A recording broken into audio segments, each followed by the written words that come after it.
Bill लेकर के आ रही है। भारतीय जनता पार्टी का इतिहास जिस तरह के फैसले लिए अगर हम देखें, उससे कहीं ना कहीं जो परिणाम भारतीय जनता पार्टी चाहती थी वो नहीं आए। भारतीय जनता पार्टी का हर फैसला वोट के लिए, अपने लोगों को खुश करने के लिए। ये वक्फ बिल के खिलाफ समाजवादी पार्टी है, पहले भी थी, आगे भी रहेगी। जिस तरह के संशोधन भारतीय जनता पार्टी कर रही है, वो पूरा कंट्रोल अपने पास चाहते हैं। जो एडमिनिस्ट्रेटिव पावर है वो पूरा का पूरा अपने पास रखना चाहते हैं। इस देश ने वो समय भी देखा है कि जिस समय एडमिनिस्ट्रेटिव गलत फैसले की वजह से भारत की जो संस्कृति रही, भाईचारा रहा, उसके खिलाफ खाई पैदा की है। और अगर हम इनका जो फैसले लिए अगर पलट करके देखें, एंग्लो इंडियन बिल जिसमें कि सदस्य एक बनता था, चुन करके आता, वो अपॉइंट होता था, वो बिल ले लिया वापस, वो आरक्षण छीन लिया। आरक्षण एंग्लो इंडियन का छीना।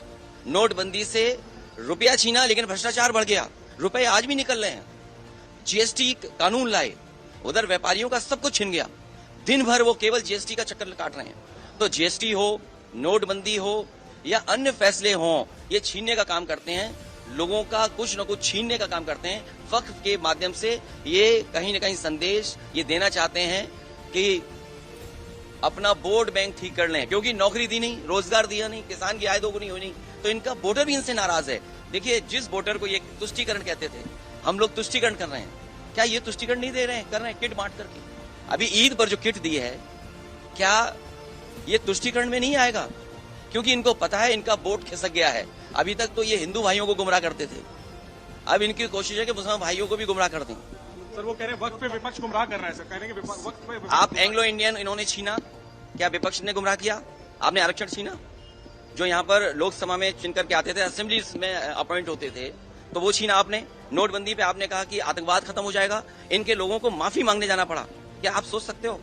फौज के गलत फैसले की वजह से, हालांकि नई बात बनती ये कहने की है, लेकिन फिर भी कह रहे हैं, एक घटना ऐसी हुई जिसमें इनको माफी मांगनी पड़ी फौज के बड़े अधिकारी को जाकर के, जो गलत एनकाउंटर हुआ था। तो इन्हीं की वजह से आतंकवाद बढ़ रहा है। नोटबंदी फैसला लिया, क्या भ्रष्टाचार नहीं बढ़ा? एक व्यापारी उत्तर प्रदेश में, जिसके इत्र व्यापारी था, कारोबारी, 250 करोड़ रुपए निकला था नोटबंदी के बाद, और ये कहा गया समाजवादी पार्टी का है। जब इनकी बदनामी हुई, इनका फैसला गलत हुआ, इन्होंने अपनी बदनामी छिपाने के लिए समाजवादी पार्टी के जो पूर्व एमएलसी, उसके घर पे छापा मारा। तो जीएसटी सरलीकरण कह रहे थे, इसी लोकसभा में आजादी की तरह जश्न मना था जीएसटी का। जीएसटी से क्या व्यापारी संतुष्ट है? जीएसटी से करप्शन बढ़ा, महंगाई बढ़ी, और व्यापारी के सामने संकट पैदा हो गया।